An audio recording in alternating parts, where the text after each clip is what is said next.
This is a TLC recording. The Scarlet Letter by Nathaniel Hawthorne. Chapter 21. The New England Holiday. Betimes in the morning of the day on which the new governor was to receive his office at the hands of the people, Hester Prynne and little Pearl came into the marketplace. It was already thronged with the craftsmen and other plebeian inhabitants of the town, in considerable numbers, among whom, likewise, were many rough figures, whose attire of deerskins marked them as belonging to some of the forest settlements, which surrounded the little metropolis of the colony. On this public holiday, as on all other occasions for 7 years past, Hester was clad in a garment of coarse gray cloth, not more by its hue than by some indescribable peculiarity in its fashion. It had the effect of making her fade personally out of sight and outline, while again the Scarlet Letter brought her back from this twilight indistinctness and revealed her under the moral aspect of its own illumination. Her face, so long familiar to the townspeople, showed the marble quietude which they were accustomed to behold there. It was like a mask, or rather, like the frozen calmness of a dead woman's features, owing this dreary set resemblance to the fact that Hester was actually dead, in respect to any claim of sympathy, and had departed out of the world in which she still seemed to mingle. It might be on this one day that there was an expression unseen before, nor, indeed, vivid enough to be detected now, unless some preternaturally gifted observer would have first read the heart, and have afterwards sought a corresponding development in the countenance and mien. Such a spiritual seer might have conceived that after sustaining the gaze of the multitude through 7 miserable years as a necessity, a penance, and something which it was a stern religion to endure, she now, for one last time more, encountered it freely and voluntarily, in order to convert what had so long been agony into a kind of triumph. Look your last on the Scarlet Letter and its wearer, the people's victim and lifelong bond-slave, as they fancied her, might say to them. Yet a little while and she will be beyond your reach. A few hours longer, and the deep, mysterious ocean will quench and hide forever the symbol which ye have caused to burn upon her bosom. Nor were it an inconsistency too improbable to be assigned to human nature, should we suppose a feeling of regret in Hester's mind, at the moment when she was about to win her freedom from the pain which had been thus deeply incorporated with her being. Might there not be an irresistible desire to quaff a last long, breathless draught of the cup of wormwood and aloes, with which nearly all her years of womanhood had been perpetually flavored? The wine of life henceforth to be presented to her lips must be indeed rich, delicious, and exhilarating in its chaste and golden beaker, or else leave an inevitable and weary languor, after the lease of bitterness wherewith she had been drugged, as with a cordial of intensest potency. Pearl was decked out with airy gaiety. It would have been impossible to guess that this bright and sunny apparition owed its existence to the shape of gloomy gray, or that a fancy, at once so gorgeous and so delicate as must have been requisite to contrive the child's apparel, was the same that had achieved a task perhaps more difficult, in imparting so distinct a peculiarity to Hester's simple robe. The dress, so proper was it to little Pearl, seemed an effluence, or inevitable development and outward manifestation of her character, no more to be separated from her than the many-hued brilliancy from a butterfly's wing, or the painted glory from the leaf of a bright flower. As with these, so with the child, her garb was all of one idea with her nature. On this eventful day, moreover, There was a certain singular inquietude and excitement in her mood, resembling nothing so much as the shimmer of a diamond that sparkles and flashes with the varied throbbings of the breast on which it is displayed. Children have always a sympathy in the agitations of those connected with them, always especially a sense of any trouble or impending revolution, of whatever kind, in domestic circumstances, and therefore Pearl, who was the gem of her mother's unquiet bosom, betrayed, by the very dance of her spirits, the emotions which none could detect in the marble passiveness of Hester's brow. This effervescence made her flit with a bird-like movement, rather than walk by her mother's side. She broke continually into shouts of a wild, inarticulate, and sometimes piercing music. When they reached the marketplace, she became still more restless, on perceiving the stir and bustle that enlivened the spot, for it was usually more like the broad and lonesome green before a village meeting-house than the center of a town's business. "Why, what is this, mother?" cried she. "Wherefore have all the people left their work today? Is it a play-day for the whole world? See, there is the blacksmith. He has washed his sooty face, and put on his Sabbath-day clothes, and looks as if he would gladly be merry, if any kind body would only teach him how. And there is Master Brackett, the old jailer, nodding and smiling at me. Why does he do so, mother?" "He remembers thee a little babe, my child," answered Hester. "He should not nod and smile at me for all that. The black, grim, ugly-eyed old man," said Pearl. "He may nod at thee if he will, for thou art clad in gray, and wearest the scarlet letter. But see, mother, how many faces of strange people, and Indians among them, and sailors. What have they all come to do here in the marketplace?" "They wait to see the procession pass," said Hester, "for the governor and the magistrates are to go by, and the ministers and all the great people and good people, with the music and the soldiers marching before them." "And will the minister be there?" asked Pearl. "And will he hold out both his hands to me, as when thou leddest me to him from the brookside?" "He will be there, child," answered her mother, "but he will not greet thee today, nor must thou greet him." "What a strange, sad man is he," said the child, as if speaking partly to herself. "In the dark night-time he calls us to him, and holds thy hand and mine, as when he stood with him on the scaffold yonder, and in the deep forest, where only the old trees can hear, and the strip of sky see it, he talks with thee, sitting on a heap of moss, and he kisses my forehead too, so that the little brook would hardly wash it off. But here, in the sunny day, and among all the people, he knows us not, nor must we know him. A strange, sad man is he, and his hand always over his heart." "Be quiet, Pearl. Thou understandest not these things," said her mother. "Think not now of the minister, but look about thee, and see how cheery is everybody's face today. The children have come from their schools, and the grown people from their workshops and their fields, on purpose to be happy.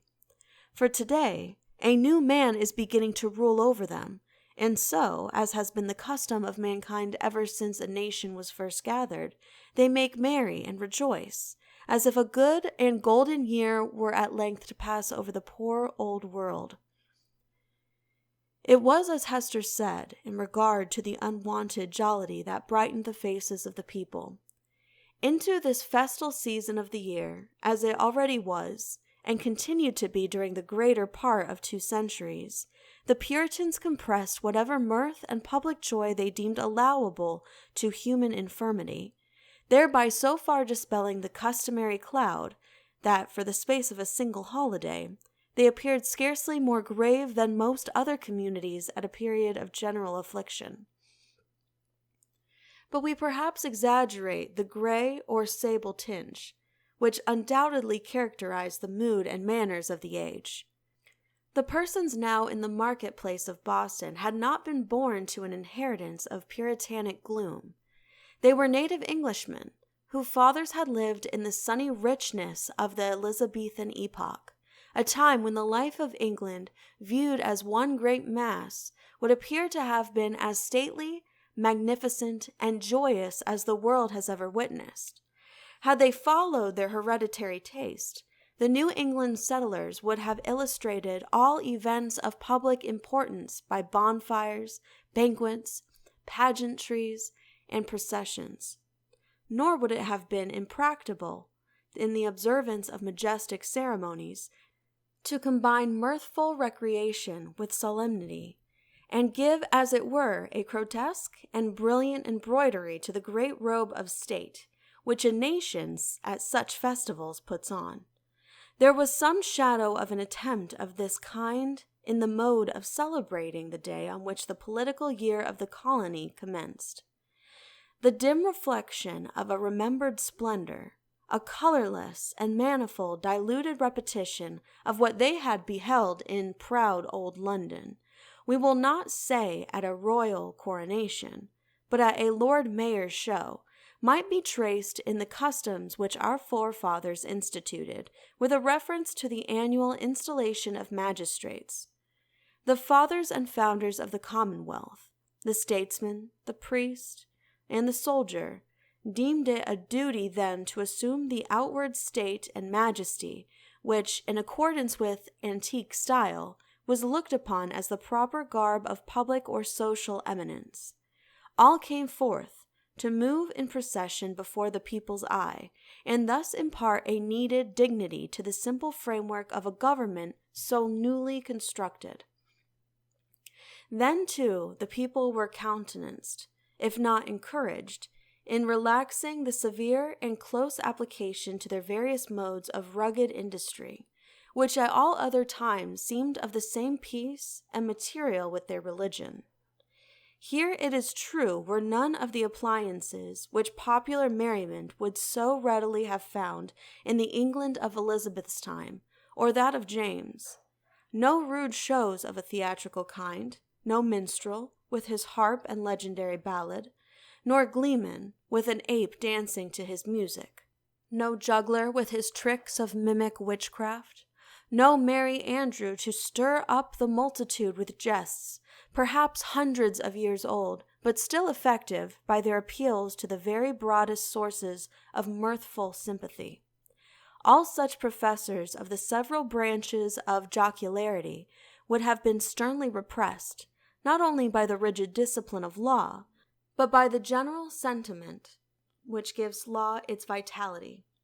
Not the less, however, the great honest face of the people smiled, grimly perhaps, but widely too. Nor were sports wanting, such as the colonists had witnessed, and shared in, long ago, at the country fairs and on the village greens of England, and which it was thought well to keep alive on this new soil, for the sake of the courage and manliness that were essential in them. Wrestling matches, in the different fashions of Cornwall and Devonshire, were seen here and there about the marketplace. In one corner there was a friendly bout at quarter-staff, and, what attracted most interest of all, on the platform of the pillory, already so noted in our pages, two masters of defense were commencing an exhibition with the buckler and broadsword. But much to the disappointment of the crowd, this latter business was broken off by the interposition of the town beadle, who had no idea of permitting the majesty of the law to be violated by such an abuse of one of its consecrated places. It may not be too much to affirm, on the whole, the people being then in the first stages of joyless deportment, and the offspring of sires who had known how to be merry in their day, that they would compare favorably, in point of holiday-keeping, with their descendants, even at so long an interval as ourselves. Their immediate posterity, the generation next to the early emigrants, wore the blackest shade of Puritanism, and so darkened the national visage with it, that all the subsequent years have not sufficed to clear it up. we have yet to learn again the forgotten art of gaiety. The picture of human life in the marketplace, though its general tint was the sad gray, brown, or black of the English emigrants, was yet enlivened by some diversity of hue. A party of Indians, in their savage finery of curiously embroidered deerskin robes, wampum belts, red and yellow ochre, and feathers, and armed with the bow and arrow and stone-headed spear, stood apart, with countenances of inflexible gravity, beyond what even the Puritan aspect could attain. Nor, wild as were these painted barbarians, were they the wildest feature of the scene. This distinction could more justly be claimed by some mariners, a part of the crew of the vessel from the Spanish Main, who had come ashore to see the humors of Election Day. They were rough-looking desperadoes, with sun-blackened faces, and an immensity of beard. Their wide, short trousers were confined about the waist by belts, often clasped with a rough plate of gold, and sustaining always a long knife, and in some instances a sword. From beneath their broad-brimmed hats of palm leaf gleamed eyes which, even in good nature and merriment, had a kind of animal ferocity. They transgressed, without fear or scruple, the rules of behavior that were binding on all others, smoking tobacco under the beadle's very nose, although each whiff would have cost a townsman a shilling, and quaffing, at their pleasure, draughts of wine or aqua vitae from pocket flasks, which they freely tendered to the gaping crowd around them. It remarkably characterized the incomplete morality of the age, rigid as we call it, that a license was allowed the seafaring class, not merely for their freaks on shore, but for far more desperate deeds on their proper element. The sailor of that day would go near to be arraigned as a pirate in our own. There could be little doubt, for instance, that this very ship's crew, though no unfavorable specimens of the nautical brotherhood, had been guilty, as we should phrase it, of depredations on the Spanish commerce, such as would have periled all their necks in a modern court of justice. But the sea, in those old times, heaved, swelled, and foamed, very much at its own will, or subject only to the tempestuous wind, with hardly any attempts at regulation by human law. The buccaneer on the wave might relinquish his calling and become at once, if he chose, a man of probity and piety on land, nor even the full career of his reckless life was he regarded as a personage with whom it was disreputable to traffic or casually associate. Thus the Puritan elders in their black cloaks, starched bands, and steeple-crowned hats smiled not unbenignantly at the clamor and rude deportment of these jolly seafaring men, and it excited neither surprise nor animadversion that so reputable a citizen as old Roger Chillingworth, the physician, was seen to enter the marketplace in close and familiar talk with the commander of the questionable vessel. The latter was by far the most showy and gallant figure, so far as apparel went, anywhere to be seen among the multitude. He wore a profusion of ribbons on his garment, and gold lace on his hat, which was also encircled by a gold chain, and surmounted with a feather. There was a sword at his side, and a sword cut on his forehead, which by the arrangement of his hair he seemed anxious rather to display than hide. A landsman could hardly have worn this garb and shown his face, and worn and shown them both with such a galliard air, without undergoing stern question before a magistrate, and probably incurring fine or imprisonment, or perhaps an exhibition in the stocks. As regarded the shipmaster, however, all was looked upon as pertaining to the character, as to a fish his glistening scales. After parting from the physician, the commander of the Bristol ship strolled idly through the marketplace, until, happening to approach the spot where Hester Prynne was standing, he appeared to recognize, and did not hesitate to address her. As was usually the case wherever Hester stood, a small vacant area, a sort of magic circle, had formed itself about her, into which, though the people were elbowing one another at a little distance, none ventured, or felt disposed to intrude. It was a forcible type of the moral solitude in which the scarlet letter enveloped its fated wearer, partly by her own reserve, and partly by the instinctive, though no longer so unkindly, withdrawal of her fellow creatures. Now, if never before, it answered a good purpose, by enabling Hester and the seaman to speak together without risk of being overheard. And so changed was Hester Prynne's repute before the public, that the matron in town most eminent for rigid morality could not have held such intercourse with less result of scandal than herself. "So, mistress," said the mariner, "I must bid the steward make ready one more berth than you bargained for. No fear of scurvy or sheep fever this voyage. What with the ship's surgeon and this other doctor, our only danger will be from drug or pill, more by token, as there is a lot of apothecary's stuff aboard, which I traded for with a Spanish vessel." "What mean you?" inquired Hester, startled more than she permitted to appear. "Have you another passenger?" "Why, know you not," cried the shipmaster, "that this physician here, Chillingworth he calls himself, is minded to try my cabin fare with you? Ay, you must have known it, for he tells me he is of your party, and a close friend to the gentleman you spoke of, he that is in peril from these sour old Puritan rulers." "They know each other well indeed," replied Hester, with a mien of calmness, though in the utmost consternation. "They have long dwelt together."